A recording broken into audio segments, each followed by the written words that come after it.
अब तक आपने देखा ऋषिवर आए वृंदावन करने श्री हरि अवतार के दर्शन। वृंदावन आने का मेरा लक्ष्य आपके दर्शन करके पूर्ण हुआ। कल्याण भाव महात्मन। परंतु हुए धानुपति पर कुपित। मूर्ख साहूकार, तुम मेरा ही नहीं सभी देवों का अपमान कर रहे हो। और वृंदावन में आए नए अतिथि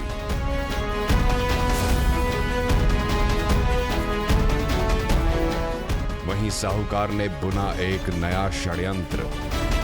और फिर देखना आगे होता है क्या। उधर कान्हा और दाऊ हुए असहमत वृंदावन वासियों के अंधविश्वास के कारण। क्या ये वास्तविकता में देवदूत है या आप यूं ही किसी अंधविश्वास में पड़ रहे हैं? कान्हा, ये अनुचित है और तुझे मेरी सौगंध है, अगर इसके बाद तूने एक शब्द भी उन देवदूतों के लिए बोला तो। और दाऊ ने दी चुनौती देवदूतों को। आज हमारे दोनों देवता आप सभी को गोवर्धन पर्वत की सबसे ऊंची चोटी से आप कूद कर दिखाएंगे और सिद्ध कर देंगे कि वो देवों के देव है। प्रभु, ये क्या कर रहे हैं आप? समझ क्यों नहीं रहे हैं? अभी भी समय है। कब तक ऊपर रहेंगे? अब तो नीचे आ जाइए, अन्यथा कुछ अनर्थ हो जाएगा। साहूकार जी, हमें लगता है आप हमारे प्रसिद्धि से जलने लगे हैं, इसलिए आप हमें कूदने से मना कर रहे हैं। हम नीचे नहीं उतरेंगे, हम प्रमाण करके रहेंगे। हाँ, सही सोच रहे हैं आप। गांव वाले जानते हैं कि धानु काका दूसरों की सफलता नहीं देख पाते। आप इनकी बात मत सुनिएगा। बस एक छलांग और सत्य सबके सामने होगा कि हम देवता हैं, कोई साधारण मनुष्य नहीं है। क्यों भ्राता कद्दू, मारे छलांग? हाँ भ्राता बुद्धदेव, कूद जाओ।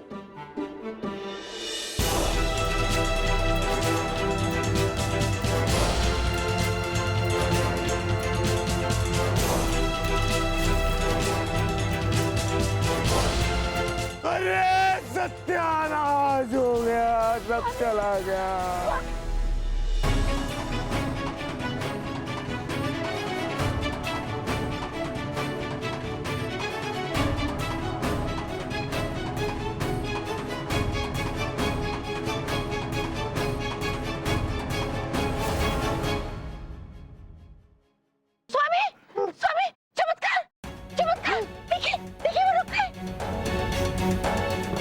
चमत्कार हो गया।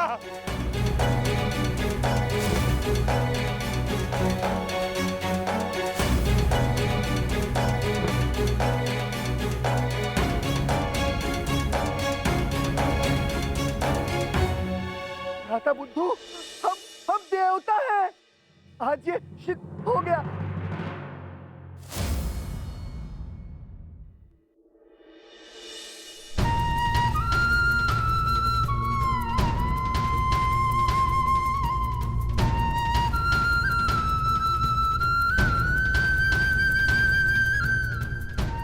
कान्हा, इन दोनों की सहायता क्यों कर रहे हो तुम? दाऊ, हमारा लक्ष्य गाँव वासियों का अंधविश्वास मिटाना है, ना कि किसी को आहत करना। और फिर ये दोनों तो मुझे निरे मूर्ख प्राणी ज्ञात होते हैं। जो दानु काका के हाथ की कठपुतली बने हुए हैं, इसमें इनका दोष नहीं है।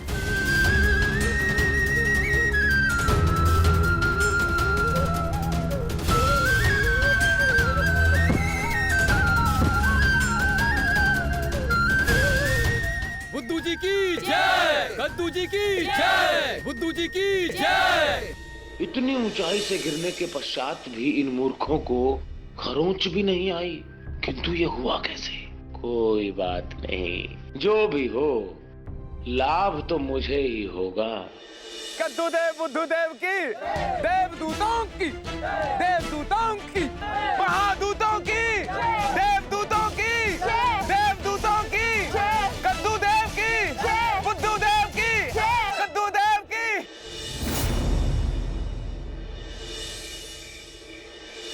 आइए प्रभु आइए। ये कौन सा स्थान है भ्राते बुद्धू? ये तो हमें भी नहीं पता, ये तो साहूकार जी ही बताएंगे। प्रभु आपको यही सोना है? नहीं नहीं नहीं, हम यहाँ कैसे सो सकते हैं? हम तो भगवान है ना, आपको पाप लगेगा, पाप। कोई भगवान को ऐसे सुलाता है क्या?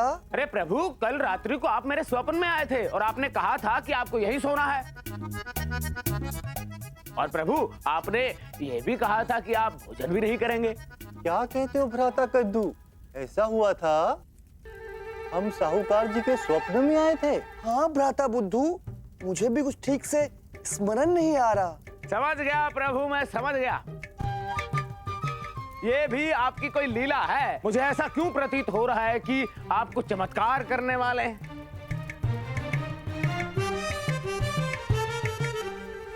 नहीं नहीं नहीं नहीं, ये सब यहाँ नहीं, ये सब गांव वालों के सामने।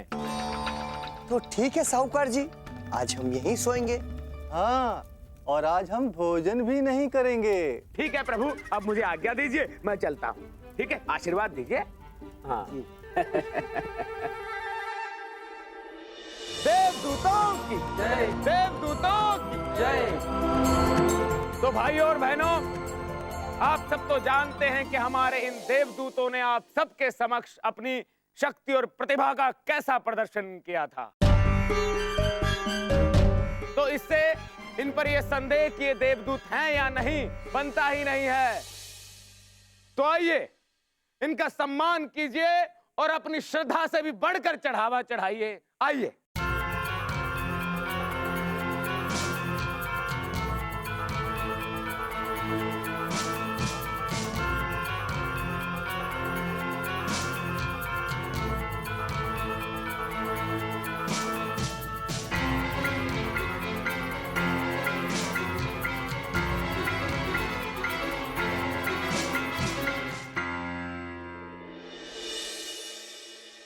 वाह प्रभु वाह, कितने ऊंचे विचार हैं आपके।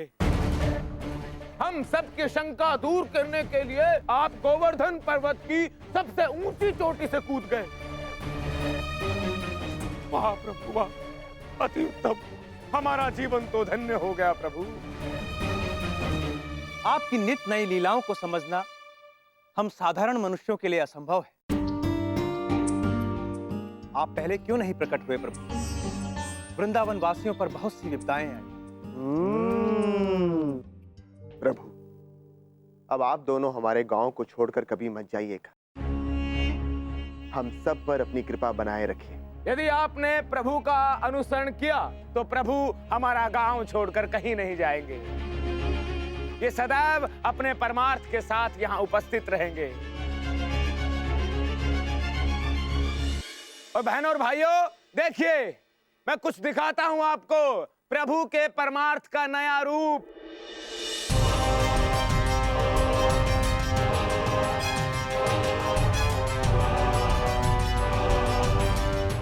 ये देखिए बहनों और भाइयों, ये है प्रभु का परम आनंद तेल।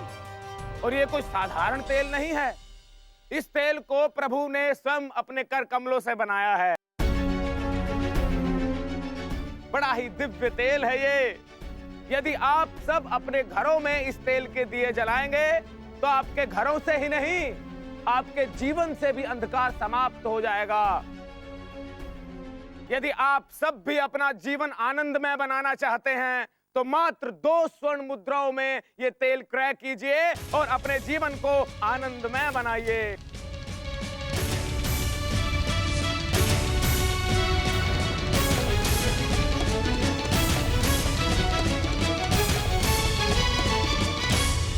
हमें परमानंद तेल चाहिए। तो ठीक है, यदि आपको परमानंद तेल चाहिए तो 2 मुद्राएं लगेंगी और आपका जीवन भी धन्य हो जाएगा। जीवन में भी आनंद ही आनंद होगा।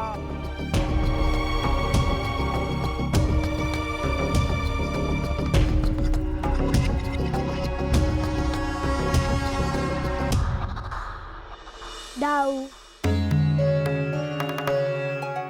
मुझे तुमसे कोई बात नहीं करनी का ना। दाऊ, अपने छोटे भाई से भला कोई ऐसे क्रोधित होता है? तुम मेरा कहना कभी भी नहीं मानते हो गाना। नहीं दाऊ, ऐसी बात नहीं है।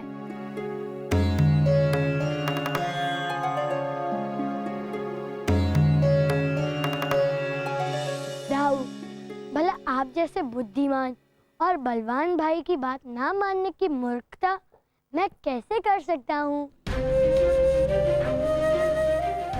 दीदी, कैसी मूर्खता की तुमने? तुमने उस कलतुदेव और बुद्धदेव की रक्षा की। कितनी अच्छी योजना बनाई थी मैंने।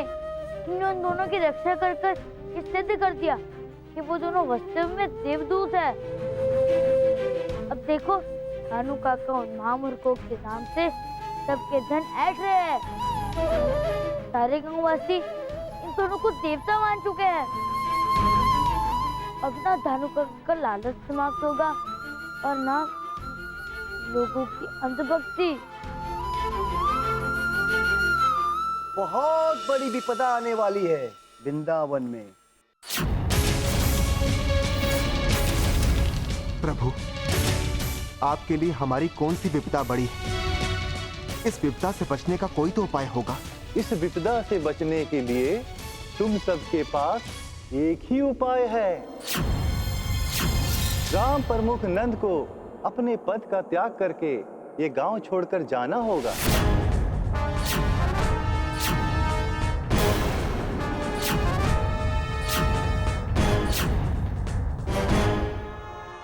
और इस गांव के नए ग्राम प्रमुख साहूकार धनपति होंगे।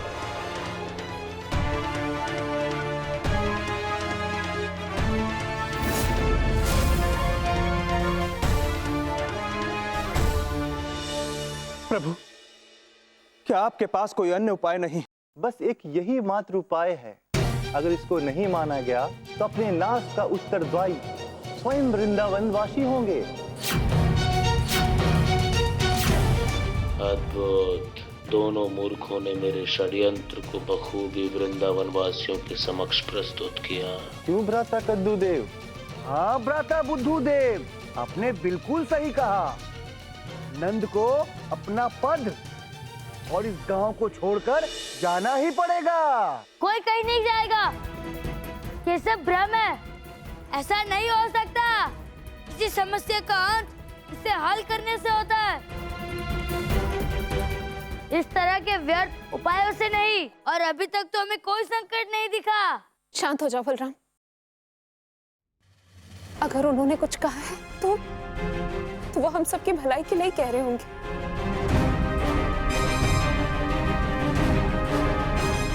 यदि हमारे वृंदावन छोड़ने से वृंदावन का भला होता है तो हम वृंदावन छोड़कर अवश्य जाएंगे।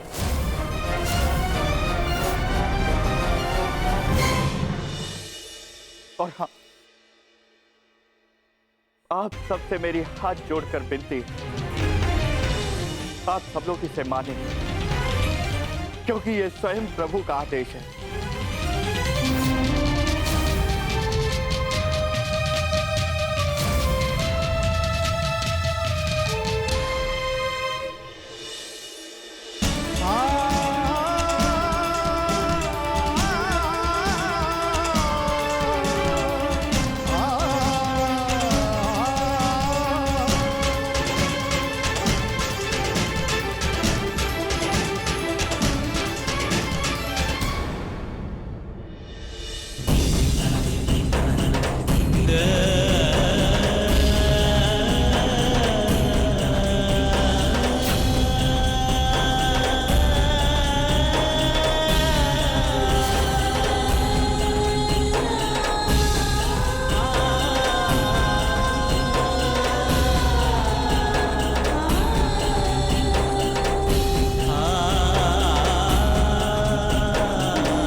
वृंदावन वासियों, हूं आपका नया नंद, साहूकार धनुपते।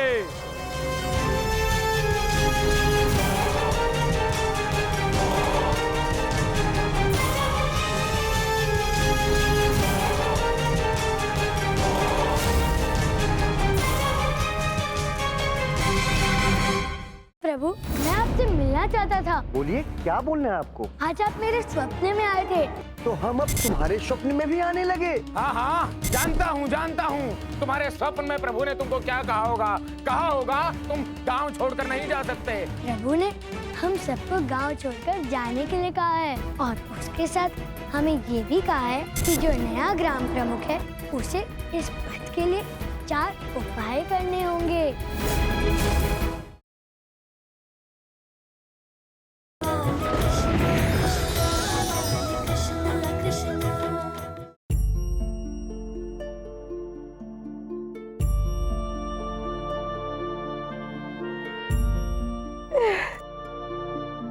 खुश रहो, सदैव खुश रहो।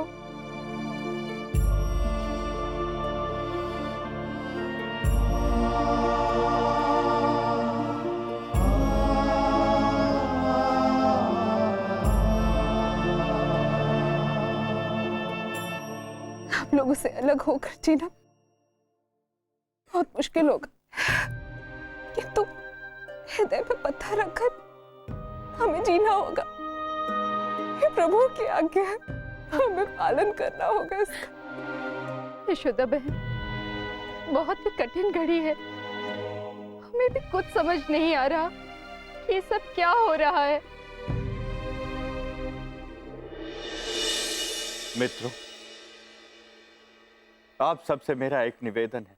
जिस प्रकार से इतने वर्षों तक आप लोगों ने मेरा साथ दिया है, ठीक उसी प्रकार से जो नए ग्राम प्रमुख उनको भी सहयोग करिए। एक परिवार, एक मनुष्य ये मायने नहीं रखते। सबसे महत्वपूर्ण ये है कि ग्रामवासी सुखी होने चाहिए। अपना अपना ध्यान रखिएगा।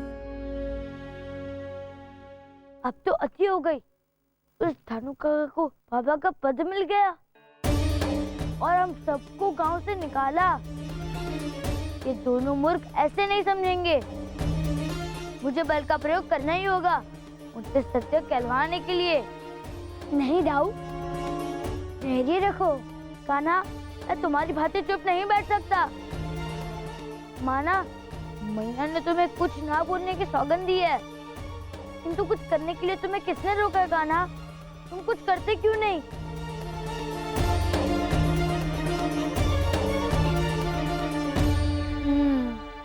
कुछ तो करना पड़ेगा। कान्हा,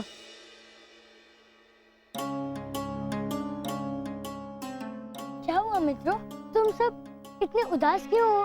कान्हा, हमारी बाल टोली दाऊ और तुम्हारे बिन अधूरी ही रह जाएगी।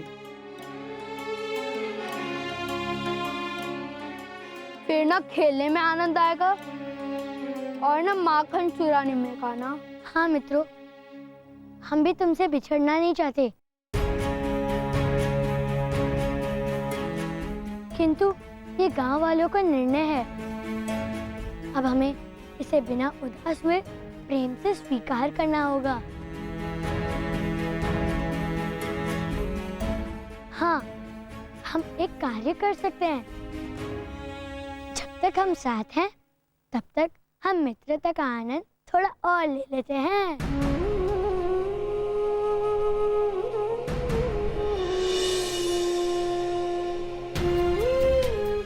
कान्हा,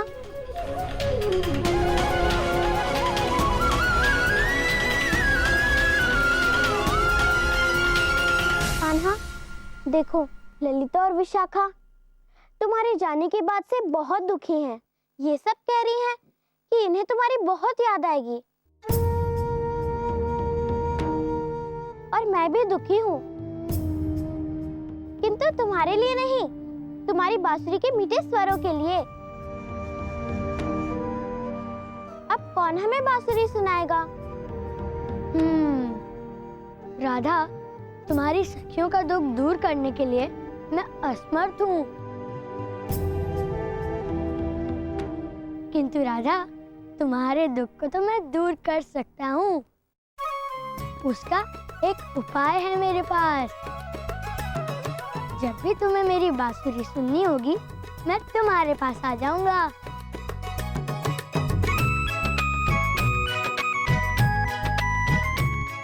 अच्छा, तो फिर ठीक है। लो, ये माखन खाओ, ये मैं तुम्हारे लिए लाई हूँ।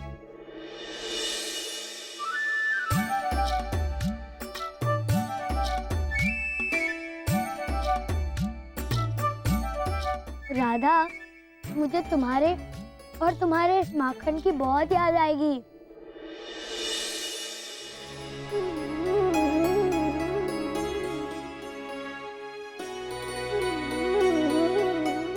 अब जाते हुए कह रहे हो तो ठीक है, आज तुम मुझे सखी कह सकते हो।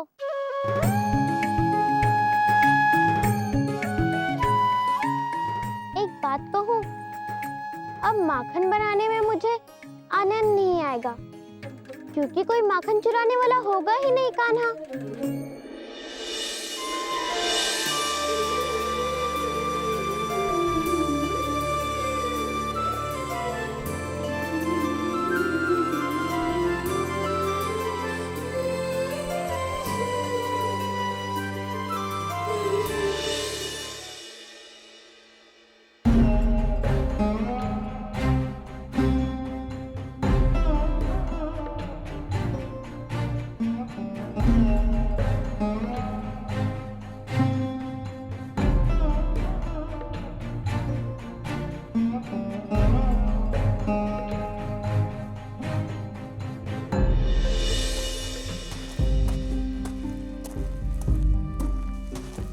लल्ला, इस समय कहाँ जा रहा है तू? लल्ला, हमारे प्रस्थान करने का समय हो गया है। तू अभी कहीं मत जा। मैया, मुझे उन देवदूतों से अंतिम बार भेंट करनी है। मैं कुछ ही देर में आता हूँ। एक बहुत ही महत्वपूर्ण कार्य है।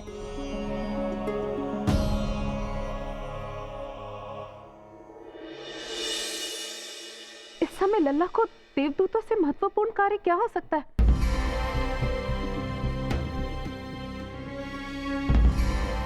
हे ईश्वर, कहीं फिर से वो उन्हें कुछ कहकर उनका अपमान न कर दे। अरे रोकिए उसे। उस दिन भी मैंने उसे अपनी सौगंध देकर रोका था। रोकिए उसे। चलो। नहीं नहीं नहीं, बिल्कुल नहीं। तुम प्रभु से नहीं मिल सकते। और कृष्णा, तुम जाते जाते क्या करना चाहते हो? नहीं, मुझे उनसे मिलना है। ये आगे तुम्हारे पिताश्री। आप समझाते क्यों नहीं अपने लल्ला को? प्रभु से मिलने का हट कर रहा है ये, किंतु प्रभु अभी नहीं मिल सकते क्योंकि वो ध्यानावस्था में है। कान्हा, पुत्र। नहीं बाबा, मैं उन देवदूतों से मिले बगैर यहाँ से नहीं जाऊंगा। अरे देख रहे हो अपने बालक का हट है? उद्दंड बालक कहीं के? ऊपर जी, हमें कृष्णा से मिलना है। अरे प्रभु,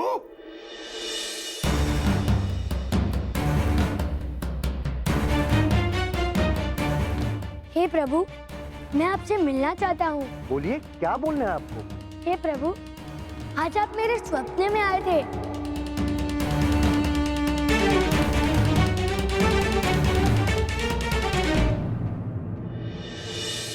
मैं धन्य हो गया प्रभु। अच्छा, तो हम अब तुम्हारे स्वप्न में भी आने लगे। हम सबके स्वप्न में आने लगे। क्या बात है भ्राता बुद्धूदेव। हाँ भ्राता कद्दूदेव, हम देवता है ना, कहीं भी कभी भी जा सकते हैं। हाँ हाँ, जानता हूँ। तुम्हारे स्वप्न में प्रभु ने तुमको क्या कहा होगा तुम गांव छोड़कर नहीं जा सकते। यही कहोगे ना तुम? नहीं धानु काका, पहले पूरी बात तो सुन लीजिए। प्रभु ने हम सबको गांव छोड़कर जाने के लिए कहा है, और उसके साथ हमें ये भी कहा है कि जो नया ग्राम प्रमुख है उसे इस पथ के लिए 4 उपाय करने होंगे।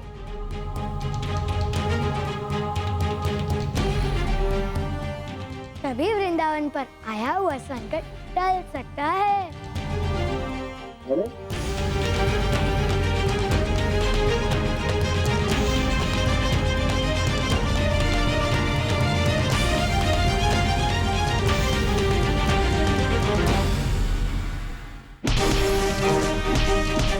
अरे प्रभु, किसके छलिए की बात मान रहे हैं आप? दानू काका, ये मैंने नहीं कहा था, ये तो प्रभु ने कहा था कि पुराने ग्राम प्रमुख ने गाँव वासियों के लिए बहुत से सुख सहन किए हैं और बहुत सी पीड़ा भी सही है। नए ग्राम प्रमुख को पुराने ग्राम प्रमुख के इस ऋण से मुक्त होना होगा और इस कार्य को आप दोनों अपने कर कमलों से स्वयं करेंगे। आप दानू काका को इतना कष्ट देंगे कि उनकी सहन शक्ति समाप्त हो जाए।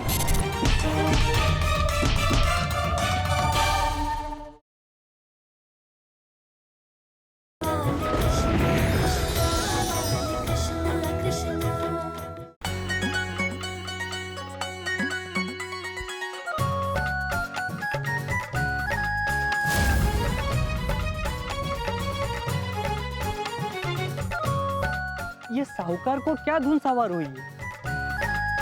आज से पहले इन्हें इतना श्रम करते हुए कभी नहीं देखा।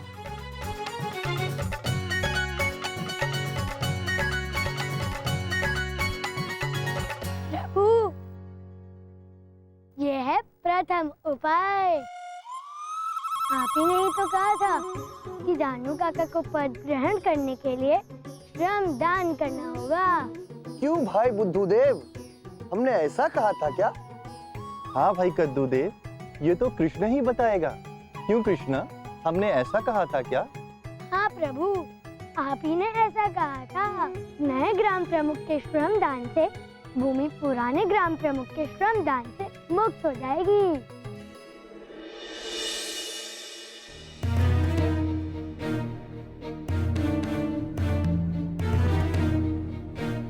हाँ कान्हा, ये हुई ना बात। अच्छा, अब बताओ आगे क्या करने वाले हो? यदि मैं अभी बता दूंगा तो आनंद कैसे आएगा?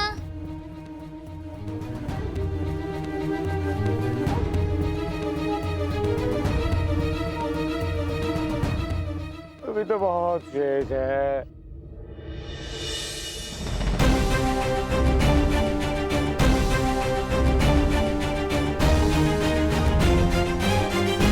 प्रथम उपाय ये था, तो दूसरा उपाय क्या था? लो ले जाओ, तुम भी ले जाओ, गणपति का धन ले जाओ, सब ले जाओ।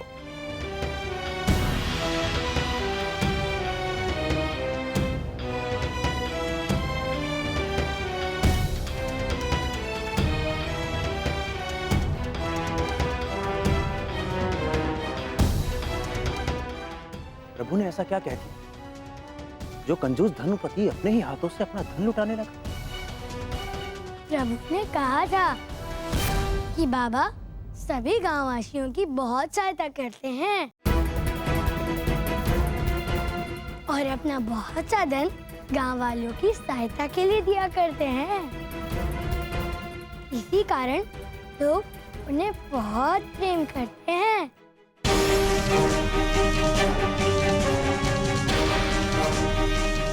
नए ग्राम प्रमुख को नंद बाबा से भी अधिक धन राशि का दान करना होगा, तभी ये सिद्ध होगा कि नया ग्राम प्रमुख अपने पद के लिए उपयुक्त है।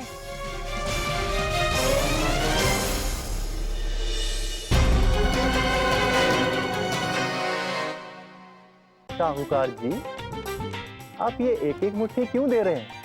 कम से कम 2-2 मुट्ठी स्वर्ण मुद्राएं सबको दीजिए ना।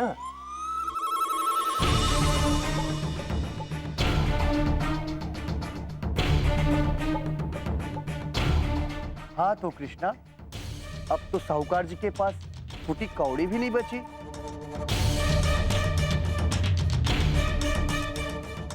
अब आप हमें बताइए, हमने तीसरा उपाय आपको क्या बताया था स्वप्न में? नहीं नहीं नहीं नहीं,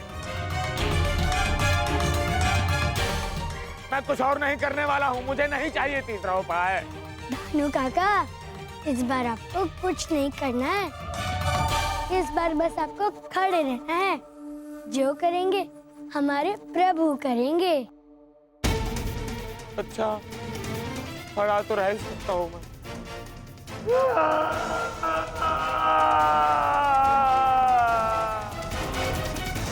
ऐसे खड़े होने के लिए थोड़ी हामी भरी थी मैंने।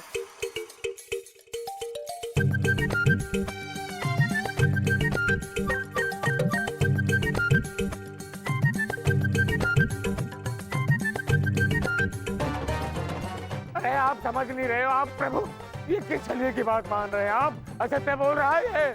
दानू काका, ये मैंने नहीं कहा था, ये तो प्रभु ने कहा था कि पुराने ग्राम प्रमुख ने गांव वासियों के लिए बहुत से सुख सहन किए हैं और बहुत सी पीड़ा भी सही है। नए ग्राम प्रमुख को पुराने ग्राम प्रमुख के इस ऋण से मुक्त होना होगा और इस कार्य को आप दोनों अपने कर कमलों से स्वयं करेंगे। आप दानू काका को इतना कर्ज देंगे कि उनकी सहन शक्ति समाप्त हो जाए और वो गिर ना पड़े। प्रभु, प्रभु यह सत्य बोल रहा है। ये क्या कह रहे हो साहूकार? जानते नहीं हो, देवता किसी के भी सपनों में आ सकते हैं।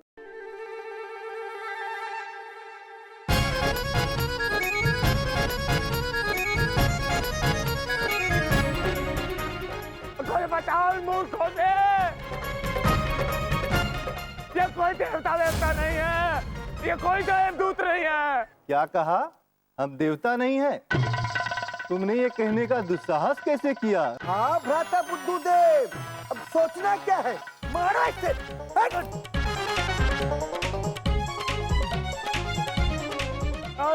मेरे पे हाल नहीं कर रहा।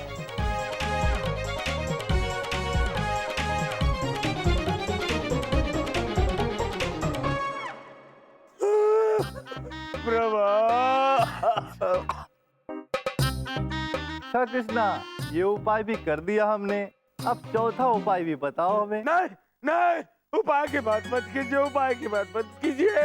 मेरी देह में केवल प्राण बचे, वो भी ले लोगे क्या? चुप, एकदम चुप। अन्यथा मुझे तीसरा उपाय फिर से दोहराना पड़ेगा। दूसरा उपाय नहीं। क्या समझे साहूकार जी? हाँ तो कृष्णा, ये उपाय तो कर दिया हमने। चौथा उपाय क्या बताया था हमने स्वप्न में?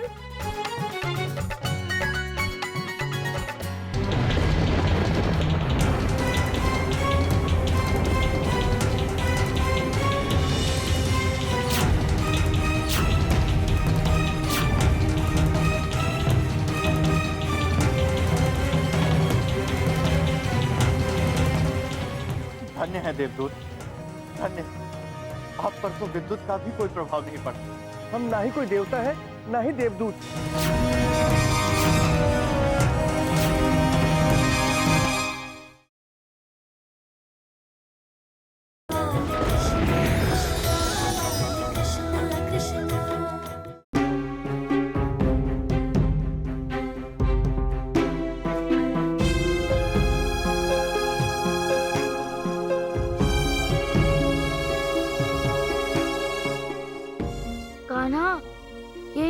मूर्खों का पूजन करवाकर तुम इनका भ्रम क्यों और बढ़ा रहे हो? देखते जाओ दाऊ। पूजन समाप्त हुआ, अब शंखनाद किया जाए।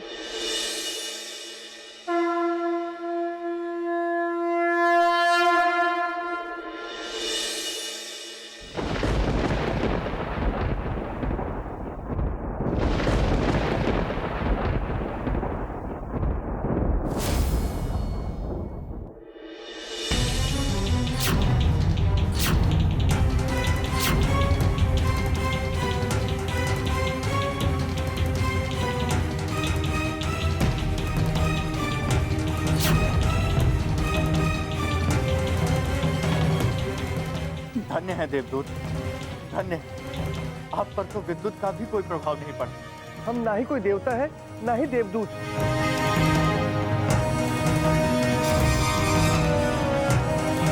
आप देवता नहीं हैं? नहीं, ये असंभव है। इतने चमत्कार कोई साधारण मनुष्य कर ही नहीं सकता।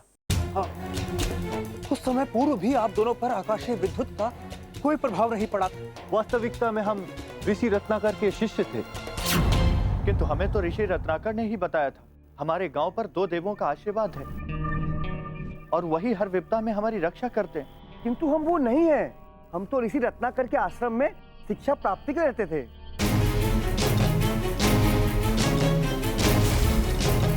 रिसीवर से शिक्षा प्राप्त करने के बाद हमें अपनी शिक्षा पे अत्यधिक अधर्म हो गया था।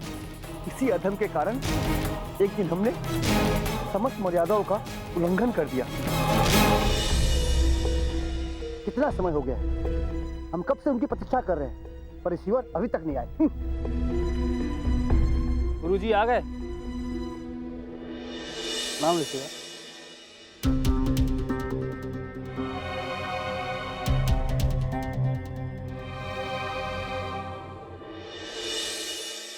रिसीवर आए हैं और तुम बैठे हो, उन्हें प्रणाम तो करो। प्रणाम उन्हें किया जाता है जिन्हें हमसे अधिक ज्ञान हो।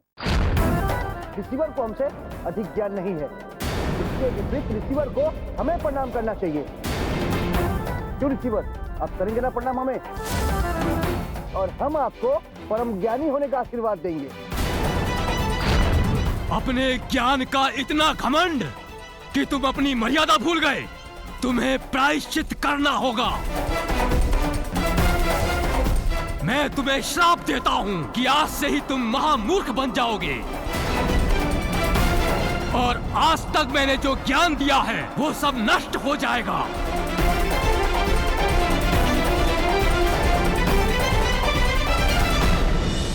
नहीं नहीं रिसीवर, ये आप क्या कर रहे हैं? हमसे बड़ी त्रुटि हो गई है, हमें क्षमा कर दीजिए। कृपा करके आप ये शराब पुनः ले लीजिए। हमें मूर्ख नहीं बनना रिसीवर। हम बिना ज्ञान के किधर जाएंगे? ज्ञान के बिना व्यक्ति का हर और तिरस्कार और अपमान होता है। हमें क्षमा कर दीजिए, क्षमा कर दीजिए।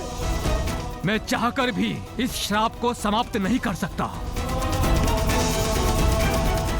किंतु मैं तुम्हें एक और आशीष दे सकता हूं कि जिस दिन किसी गांव के सारे लोग सामूहिक रूप से पूजा करके शंखनाद करेंगे, उसी क्षण तुम श्राप मुक्त हो जाओगे।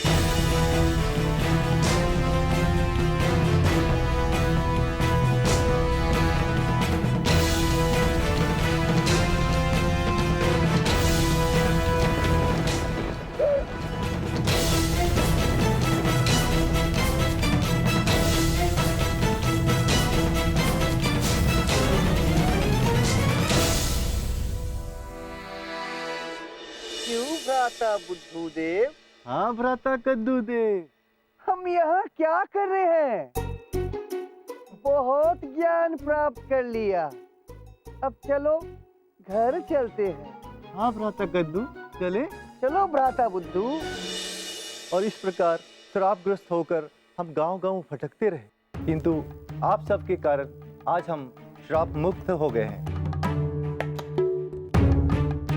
ये सब कान्हा के कारण हुआ है। हम बहुत आभारी हैं तुम्हारे कान्हा, धन्यवाद। किंतु एक बात बताइए, आप सबने जो चमत्कार किए वो कैसे संभव हुए?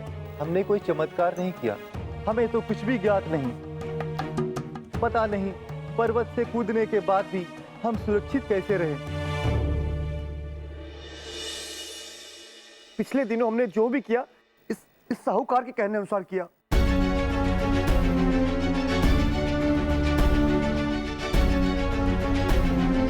क्षमा कर दो मुझे नंद जी, ये लीजिए आपकी पकड़ी, मैं इसके योग्य नहीं हूं, ले लीजिए।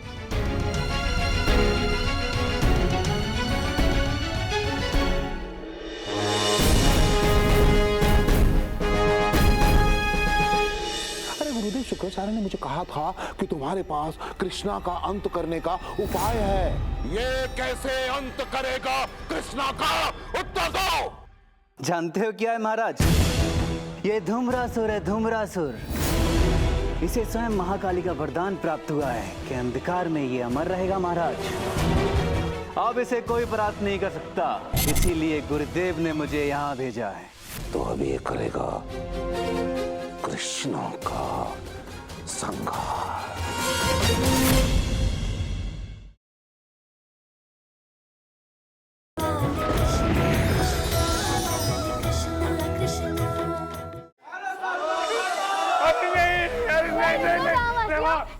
दानू काका का दंड उन्हें मिल चुका है,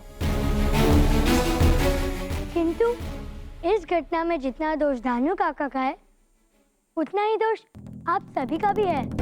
ये घटना आपकी अंधश्रद्धा का ही परिणाम है। आप सभी ने तो बिना सत्य जाने ही दानू काका की बात का विश्वास कर लिया। आप सबकी अंधभक्ति का ज्ञान दानू काका को पहले ही हो गया था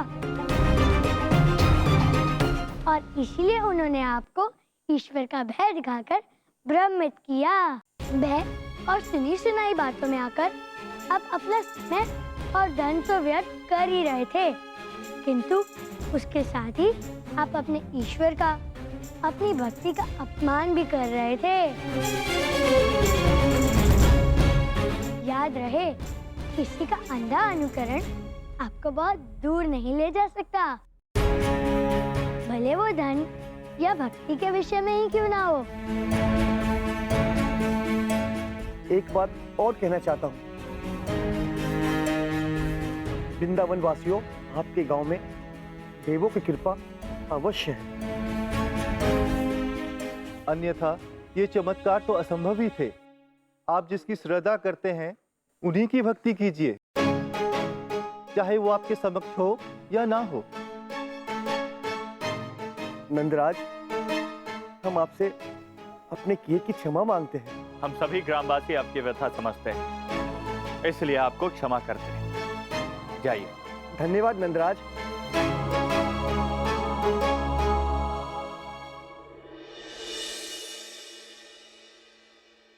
यशोदा, किंतु एक बात अभी भी समझ में नहीं आ रही। ऋषि रत्नाकर ने 2 देवों के विषय में बताया था, वो कौन है?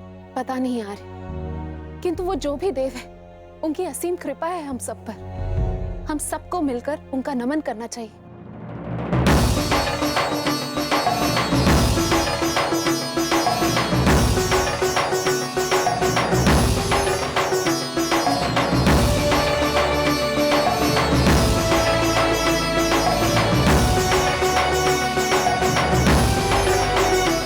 कान्हा, बलराम, क्या चंचलता चल रही है तुम दोनों के मन में? चलो चुपचाप से हाथ जोड़कर नमन करो। चलो।